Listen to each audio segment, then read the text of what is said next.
twese ni ngombwa. Dufite iminota 54 twafata na video. Tugiye gutangira none rero. Waramutse mumeze neza. Waramutse muvandimwe, waramutse. Ndabona amasaha akuze dore mu kanya twari turi mu kiganiro. Ariko se rero umuvandimwe ari ibintu tutari kumvikana. Ntatubwire ngo bimeze bite. Jewe kabisa hari ibintu mba ndeba urumva bitewe wenda ntabwo nararibonye mfite burenze abitewe n'igihe maze ku isi, nta kintu mba nkurura nkabona kirenze ku kindi. Gusa ushatse kuvuga iki? Ikintu nshatse kuvuga ni iki ngiki kamubaza. Wenda ndi umutumirwa ariko wowe wambazaga, ariko noneho nanjye kamubaza. Oya, ntabwo uri umutumirwa kuko usanzwe. Usanzwe ubundi nyine urasanzwe, ahubwo turakwakira kuri i+250 kuko bagiye kuzajya bakubona kenshi. Ndabashimiye mwese. Bagiye kuzajya bakubona kenshi nyine mu kiganiro cyacu tuzajya dukora. Reka nyine hari ikintu nakunze kugiraho ikibazo cyane no kuba ibyo ngo tukiganireho. Nagitekerejeho igihe kinini kweli. Kamubaza mbona ni kamubwire nako mbona igihe gihenze kurusha amafaranga. Yigenze kurusha amafaranga. Urambajije ko mbona utabyumva se. Igihe gihenze kurusha amafaranga urabyemera cyangwa ntabwo ubyemera? Nabyemera, ariko burya kereka uri umuzungu. Ubundi se urabona nsa gute? Wenda usibye ko tutacishamo ako kantu ngo nsa gute n'iki, urumva wenda cyo n'ubuzungu. Rega ntago abazungu, urumva ntago abazungu ari bo bazahora mani ngo batera intambwe irenze yacu, ariko tuba tugomba kwivumburira. Urumva ushatse kwivugira ngo uri umuzungu ugenda wenda bo icyo kintu mba nekereje, wenda baba baragitekereje imbere yanjye, ariko nanjye ngomba kugitekereza nkakizana muri naturere yacu mu buryo bwacu, sinyizane mu buryo bw'abazungu. Yego, bajya bavuga ngo burya abazungu kubera igihe ntabwo babo igihe nanone ni icy'abanyafurika. Gute se? Abanyafurika nitwe tugira igihe, buriya abazungu bavuga ko bagira isaha. Icyo kintu ntabwo ari ukizi.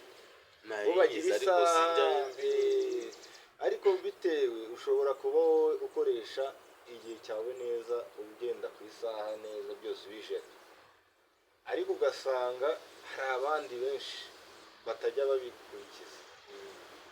Wenda icyo wari ushatse kubaza kugira ngo nanjye nyisubize byabanza kugorana, kuko reka nkubwire amafaranga icyo bita se tageti nari nshatse kubaza. Urumva urabona wenda abantu bari hanze aha, urumva abantu bafite icyo Imana yabahaye yabatije, kuko Imana iradutiza, kuko anytime tuba tuzabita.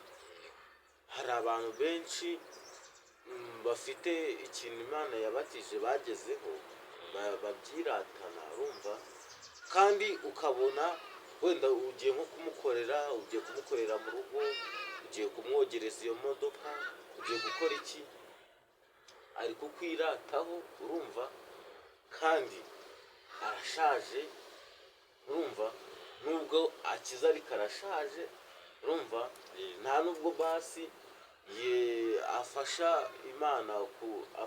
afasha Imana nyine kuba yaba umuntu mwiza, kuko Imana ibikorwa byayo ibicisha mu bantu nk'abo bafite ubushobozi, twese biducishamo, ariko ibicisha mu bantu muri rusange kugira ngo tugire icyo tumarirana.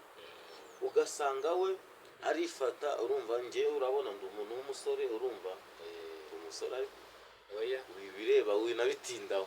Oya, byo kuba umusore waraganguje, ariko wakubitirwa zeru rero ntabwo urahura n'abana. Kantu sisa utaneza n'igihe wataye ngo urimo urubaka ibyo bintu by'imibiri.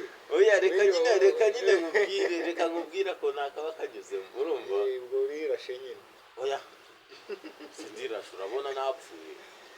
oya urumva se nyine nkubwira Eh, oya nyine ako nyine nakaba kanyuzeho kuko tuba turi gukora ikiganiro urumva yego impamvu icyo kintu nari nagitekerejeho cyane jewe ndashimira buri muntu wese urumva yego buri muntu wese ntitaye icyo ndicyo cyo ndicyo buri muntu wese imana yagize iki umuntu wese imana yagize ikimumarira ikamuha ubushobozi yego kandi akabukoresha neza nk'uko ibushatse respect kabisa ndamushimiye kuko ari mu nzira nziza ariko nanone nkongera nkagaruka ku muntu wese imana yahaye ibintu bya mirenge kugira ngo azagire icyo amarira rubanda nyamwinshi azagira icyo amarira barenzeho akaba abyigumanira ahubwo akabigiramo n'ibintu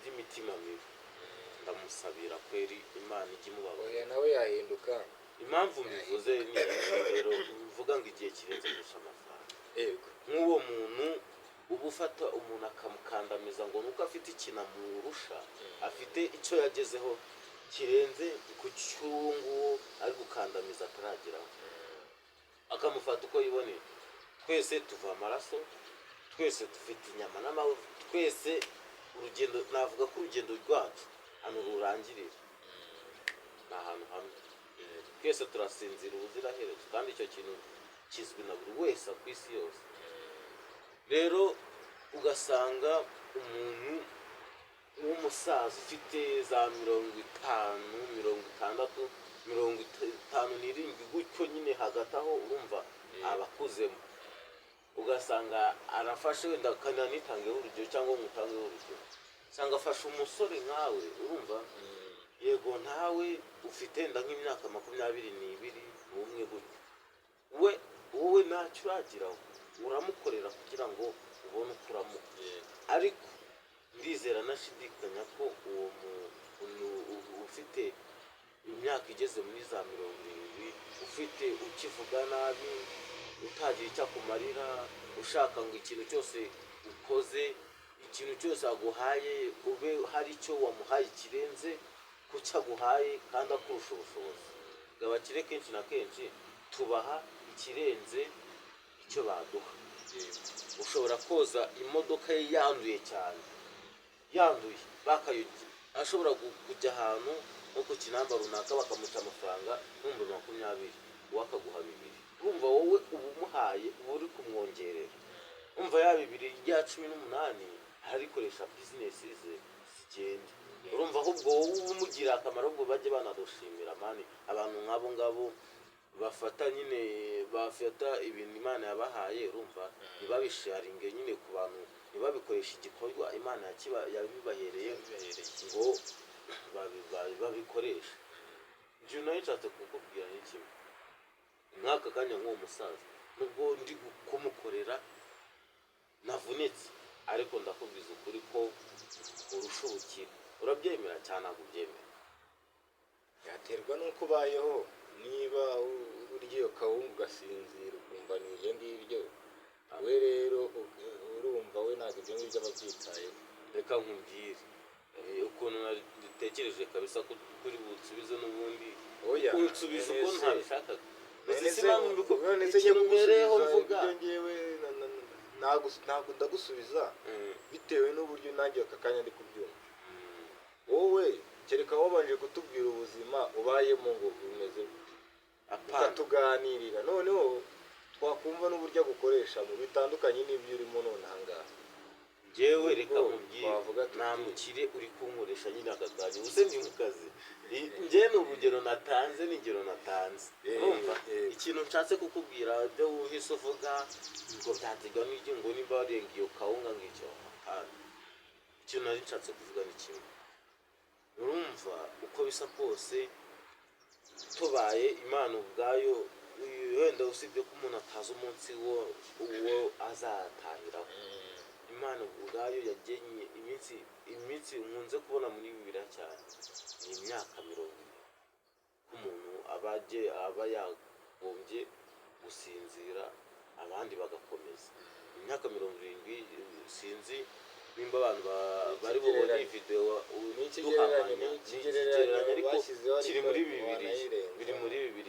wayirenza ariko iyo myaka iri muri Bible. Ikintu nari nshatse kukubwira ni kimwe, ako kanya nimba uwo muntu afite imyaka 60 gutyo, njye nyifite 20 n'ibiri gutyo, urumva we igihe naba nyimurusha, ngiye kumugurisha igihe nta nubwo yabona iby'amari. W'ibyo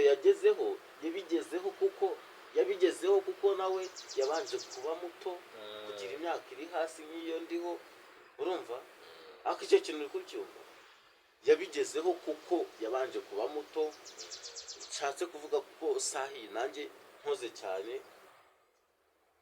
nkabifashwamo n'uhoraho, nkabifashwamo n'izindi mbaraga nyine z'ijuru, kuko nta kintu wakigezaho ahatarimo nyine imbaraga z'Imana ntibishoboka, kuko niyo ituma ndamuka mfite icyo imbaraga kugira ngo mbone uko nkora. Ikintu nari nshatse kuvuga ni kimwe, uwo muntu nubwo yaba wenda afite ibintu birenze ku byo ufite, urumva, ariko nashaka byemera nkamurusha gukira. Wacyumvishe? Wabyumvishe? Nabyumvise noneho aho ngaho. Narangize ngo turacyafite komantere. Bamubwire ubuzima buri hanze ahubwo buragoye. Noneho ikintu cyo gufata imyanzuro ku bantu se buriya cyubona imyanzuro yagiye inanira.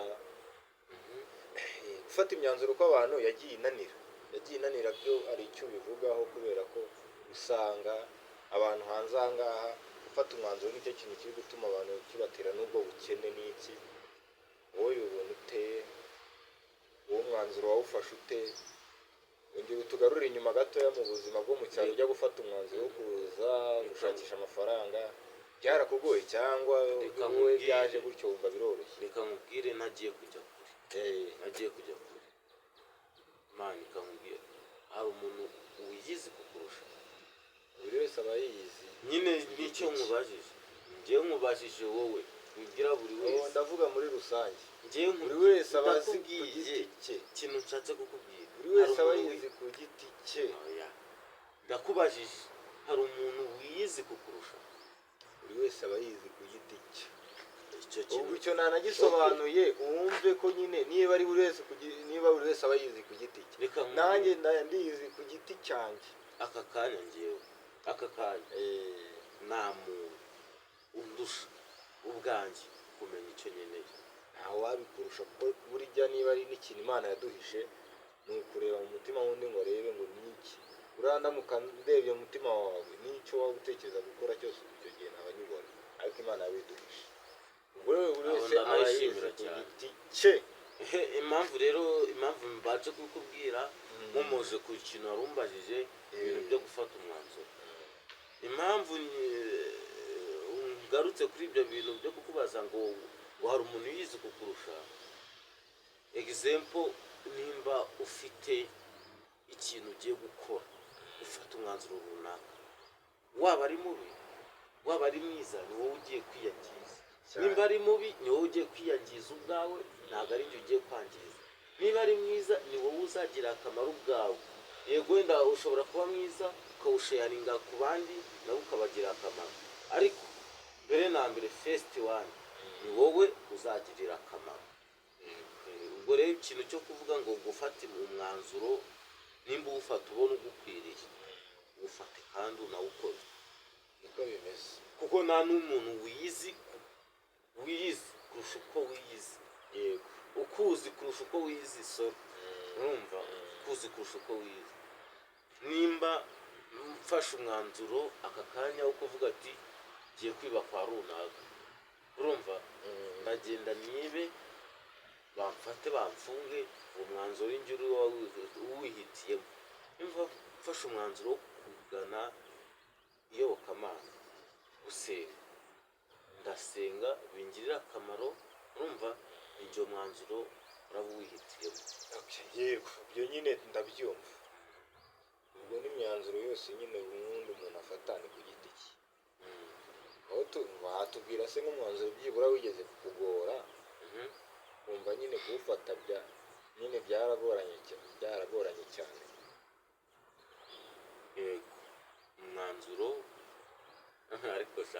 ndababaza kweli. Icyo kintu numvaga nzakiganiriza nk'umuntu okay. Umwanzuro nafashe nkumva nyine umwanzuro urandemereye cyane kabisa, nkumva nshobora no kwicuza igihe cyo kuva. ukaba waranayicuje ahubwo. Ntabwo ndicuza kuko nagize Imana irongera ingarura muri icyo kintu, kugara mu murongo. Umwanzuro nafashe ukampana atanje uri ku ishuri. Umva, naretse ishuri, uwo mwanzuro niwo wamaze igihe kinini ingaruka zayo infect zose zizazikamuriraho kabisa, nkavuga ati kabisa bari sana. Kuko njyewe ndeka ishuri muri bya byumweru bya mbere, sinzi nimba wowe byakubayeho cyangwa undi byaramubayeho, muri bya byumweru bya mbere nabonaga abanyeshuri bagiye ku ishuri, njyewe bivuze ko naretse ishuri nikanze i Kigali. Ariko muri bya byumweru bya mbere kwa kundi uba bya byumweru uba wasubira ku ishuri bakakwemera uba utarakesiba cyane, iyo usibye wenda nk'ukwezi cyangwa abiri biba bimaze kuba overdose, bimaze kuba indengakamere. Ariko iyo usibye kwa kundi tuba dutangiye ugasiba icyumweru kimwe bibiri, ushobora kujya ku ishuri ugatangira, kuko tuba turi muri samari z'ibyo twize mu mwaka warangiye. Nimba nangiye kwimuka ngiye senior 3, muri ibyo byumweru bibiri mvuye muri senior 2 njya muri senior 3, muri ibyo byumweru bibiri turaba turi muri samari z'ibya senior 2. Ubwo rero iyo ugiyeyo warasibye yenda ibyumweru bibiri, uragenda ugasanga amasomo ya senior 3 ni nk'aho aribwo agitangira. Umwanzuro imyanzuro yo iba ari myinshi, wasanga ari n'indi wenda utabona neza kubera ko nta ngaruka iratugeraho, ariko wenda ni ugusaba Imana nyine kuba yatufasha nyine kutazongera kugira imyanzuro. Wenda reka ucire ku mayange indi mwanzuro wenda mugiremo ibiri, kuko ibintu byose tuba twaraciyemo n'imyanzuro tuba twarafashe. Kereka ari ukuyimbwira bijyana n'ubuzima byose ukansobanurira. Ikindi kintu cyangoye guhaguruka mu cyaro nkaza keji Kigali. Keji ni mu magambo ahiye, nkaza Kigali, urumva nta family nta muntu masanze, ariko nkavuga ati kabisa iby'ishuri ndabona bitari kuvamo, ngomba kujya guhiga ukundi. Uwo mwanzuro nawo respect kabisa. Abadukurikiye mu bindi biganiro bigiye kuza, wenda uzatwemerera nyine ube watuganirira nyine kuri urwo rugendo wagize guturuka iyo kugera i Kigali n'ubuzima wahuye nabwo ni bwinshi. Uzabitubwira utwemereye mu kiganiro gitaha, wazabitubwira. Nicyo nakomozagaho, njyewe ubwanjye sinibereyeho, mbayeho kubw'abantu mfitiye akamaro cyangwa nshobora kugira akamaro. N'abo bantu sibibereyeho, bambereyeho bitewe nabo akamaro bangirira. Ikintu nshatse kuvuga ni kimwe, ndahari wese, ariko ikintu cya mbere nyine ni support yo gusapotinga channel yawe, kugira ngo tujye dukomeza tuganire ku bintu bishobora kuba byagira wenda nk'impinduka, byatugira nk'impinduka, sinzi uko byumva, ariko byatujyanye impinduka nziza. Ntacyo, urakoze cyane kuba witabiriye ubutumire bwanjye, ariko n'ubundi ubuhari bunagutumiye n'ubundi uhari. N'ubundi igihe cyose naguhamagara wahita uvuga ati nditabiye kabisa. Cyane kabisa, naribi. Urakoze cyane rero, umunsi mwiza. Rero ngiye ifashe n'iminota nka 10 n'ingahe.